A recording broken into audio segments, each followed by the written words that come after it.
Let's look at Anthony Ryder from South Lyon, Michigan, recently selected as the Lions 2020 Fan of the Year. He has a passion about sports broadcasting. With the 112th selection in the 2021 NFL Draft, the Detroit Lions select Amon-Ra St. Brown, wide receiver, USC. One pride, baby! Yeah!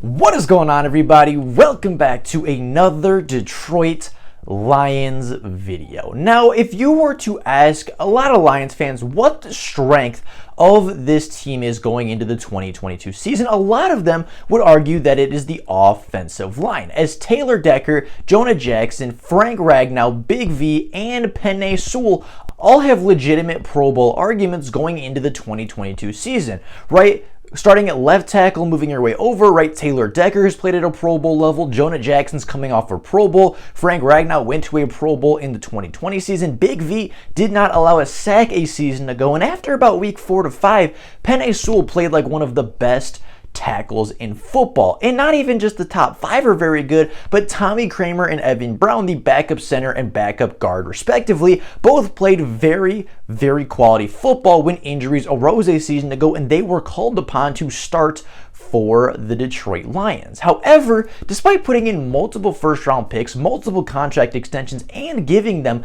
one of the best offensive line coaches in the NFL, Brad Holmes is not done addressing the offensive line. He is not done strengthening the biggest strength on this offense. He is not done improving the biggest strength on this team, and he is not done building up the trenches on the offensive side of the ball, as just as the NFL draft came to a conclusion a couple of days ago, a couple of weeks ago, Brad Holmes immediately addressed the offensive line yet again, selecting to sign undrafted free agent Obinna, Azee, the offensive tackle from TCU. And today we are going to talk about him, talk about his strengths, talk about his weaknesses, talk about why he was one of the biggest priority undrafted free agents and why he actually had a draftable grade going into the 2022 draft. We're going to talk about his ceiling, his floor, and what his role may be with the Detroit Lions and why he might be the final missing piece to complete the depth on the Detroit Lions offensive line. So with all that being said and all that out of the way,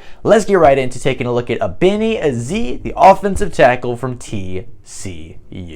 Now, Obinna Azee had a very up and down collegiate career. Starting his career as a 4-star recruit at TCU, he played over 31 games for the Tigers, allowing 6 sacks in 3 pressures in 31 games. He had a lot of ups and a lot of downs, with his best game arguably coming against the 2019 Cincinnati team, but just a year later having one of the worst games of his career against the exact same Cincinnati team in 2020. He had some great performances and he had some not so great performances at Memphis. He was at some games one of the best tackles in the country, and in other games looked like a liability at the left tackle position. But in his senior year, he decided to transfer away. He decided to transfer all the way to Texas Christian University, where he started 12 games for the Horned Frogs, playing 762 snaps, giving up 4 sacks and 1 QB hit. Now, this doesn't seem like great statistics. This may not seem like something that, okay, he's not Frank Ragnow. He didn't give up 1 sack in his collegiate career. He's not Penei Sewell. He can give up 1 sack and like 3 pressures in his entire collegiate career. But the stats really aren't that poor when you look and compare him to first-round prospects Ike Ekwonu and Evan Neal, and you realize that throughout their entire college careers, he allowed less sacks than Ike Ekwonu, less QB hurries than Ike Ekwonu, and less quarterback hits than Ike Ekwonu, as well as allowing less quarterback hits than Evan Neal in the 2021 season. Both of those guys went top 10 in the NFL draft, but statistically were not as good as Obinna Azee either throughout their entire college career or at certain aspects during the 2021 season. And I think Obinna Azee really struggled with the transfer. I think the new offense, I think the new system, I think just the different way that they played at TCU opposed to Memphis really hurt him early in the 2021 college football season. But throughout the last couple of weeks of said college football season, he did show a lot of improvement. He got a lot better towards the end of the season, got a lot better as the season progressed, and actually finished the season as a really, really solid offensive tackle at TCU, and finished his collegiate career with a 6th round grade by a lot of people. I had a 6th round grade on him. PFF had a 6th round grade on him. I mean, if you go to pretty much any scouting report, any scouting website, you're going to see he's going to be a late round sleeper. He's going to be a late round flyer that has a lot of tools, a lot of room to grow, and a lot of room to become an NFL caliber tackle, but he does have a long distance to cover before he officially gets there. That was pretty much the unanimous census on what Obinna Azee was. He was a long, rangy player with good size, good length, good athleticism, but just needed to refine his technique and refine some of the technical parts of the game a little bit more before he could officially and really technically start in the NFL. But you wouldn't be signing Obinna Azee for his day one production, right? Day one, I think Obinna Azee is going to come in, and I think he's going to take the tackle 3 spot. I think he is more talented. I think he's younger. I think he's more athletic, and I think he's just simply better than the other depth tackles we have right now, right? Matt Nelson was okay a season ago, did get some starting time and played pretty good at the right tackle position. He was injured last season. They did re-sign him, but I think he will either take that tackle 3 or that tackle 4 spot. And then the other tackles didn't play at all last season, and I don't think have nearly as much upside or nearly as much production as Obinna Azee. And I don't think they're going to offer you what Obinna Azee can, and that is a developmental player that can get a couple of snaps here and there, and a developmental player that come year 2 or year 3 could be able to step in and play some really, really good football for you as an undrafted free agent. I don't think the other tackles offer that. I don't think they have the upside. They don't have the talent. They don't have the length. They don't have the size. They don't have the pass protection ability. I would even give you that Matt Nelson has a better run blocking ability, but at the end of the day, I think Obinna Azee offers you a higher ceiling, and I think he offers you just a better product and a better player than what you're getting with the backup tackle. So I think day one, you're sliding him in as your tackle 3, maybe your tackle 4 if Matt Nelson, the veteran, ends up beating him out in training camp. However, I think come year 2 or year 3, with a year or 2 under development under Hank Fairley, one of the best offensive line coaches in the NFL, I think you're going to see a lot of progression. I think you're going to see him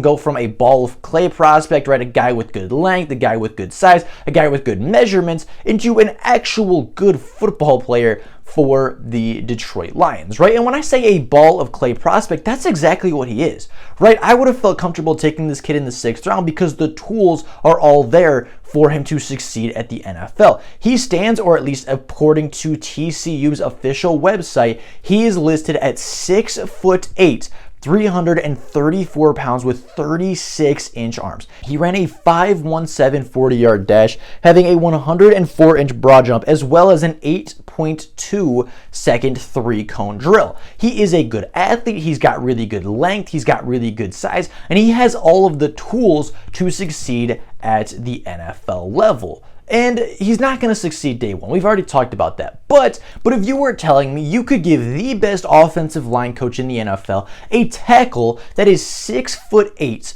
has incredibly long arms, has a good weight to him, and is fairly athletic, has pretty good agility and speed to be a pulling tackle or even a pulling guard, that sounds like somebody Hank Fairley could absolutely work with and absolutely develop in the NFL. That sounds to me like somebody that Hank Fairley would love to work with. So you give Hank Fairley, the best offensive line coach in the NFL, a 6'8" tackle with extremely long arms who excels in pass protection already, and you tell him, okay, refine this guy a little bit, get his hands right, get his feet right, get whatever he needs to do, whatever he needs to improve on, improve it just a little bit, and this guy can start, or this guy can play in the NFL like Tommy Kramer, like Evan Brown, like the rest of these players we've developed. That is free talent that essentially is going to the Detroit Lions roster, and when Taylor Decker gets hurt again, when Penei Sewell inevitably gets hurt at the offensive tackle position, you're going to have a good pass protector that can step in and play like Evan Brown did versus the Rams, that can play like Tommy Kramer did in the absence of Halapaloe, Vaitai, and Jonah Jackson, right? You have a guy that can step in and play starting quality football for undrafted free agency prices. And you may say, okay, why are we so confident that Hank Fairley can develop this guy? Because he has developed every single member of the Lions offensive line as of right now. And as I mentioned to open the video, all 5 of the starters have Pro Bowl cases going into 2022. He single-handedly developed Taylor Decker, Jonah Jackson, Frank Ragnow, Big V, and Penei Sewell to what they are today. He was not here, I don't believe, for the entirety of the Taylor Decker's year. I don't think he was here for every year with Taylor Decker, and he obviously wasn't here for every year with Big V because Big V was a free agent signing a year ago, but he turned Taylor Decker into a, high upside rookie, high upside young guy to a legit Pro Bowl left tackle. Here, he could take responsibility 100% for the development of Jonah Jackson and the development of Frank Ragnow because he was here for both of their rookie seasons. He turned Frank Ragnow from a guard to a center, and not only that, he turned Frank Ragnow into the best center in the NFL. He turned Jonah Jackson from a 3rd-round prospect from Ohio State to a Pro Bowl guard in just a matter of 2 to 3 seasons. He turned Big V, a player that was almost a liability at the tackle position, into a guard that in over 500 snaps a season ago didn't give up a single sack against some of the best pass rushers and some of the best interior pass rushers that the NFL had to offer. And then he took Penei Sewell, a guy that was a can't-miss prospect, and turned him into a borderline Pro Bowler day one. He took undrafted free agents like Evan Brown and Tommy Kramer and turned them into legit starting caliber players in the NFL. And I think that Obinna Azee has better physical tools and better physical skills than maybe all of those guys. He has longer arms than any of them. He is bigger than all of them. He might be the biggest ball of clay prospect Hank Fairley has ever had to work with, and if he even gets a fraction of the player out of Obinna Azee that he did out of Tommy Kramer, that he did out of Evan Brown, that he did out of the tackles Taylor Decker or Penei Sewell, Obinna Azee will turn into a very, very good tackle in the NFL, and I completely trust our coaching staff to handle this ball of clay prospect completely right. So I think Obinna Azee is going to turn into a very good player. I think Obinna Azee, if I do bet on one undrafted free agent to make the roster and play some time next season on the offensive side of the ball, I would bet on the offensive tackle. He's got the most tools. He has the best coaching around him. He has the most proven track record from the coach to develop him properly. And I think you might see Obinna Azee make a standout in the preseason and make the roster as the tackle number 3 come the regular season. With all that being said, that is life for you guys today. Let me know what you guys think about the undrafted free agent down in the comments below. I'd be very curious what you guys think. But with all of that being said, that is life for you guys today. Thank you all so very much for watching, and until next time, and as always, go Lions.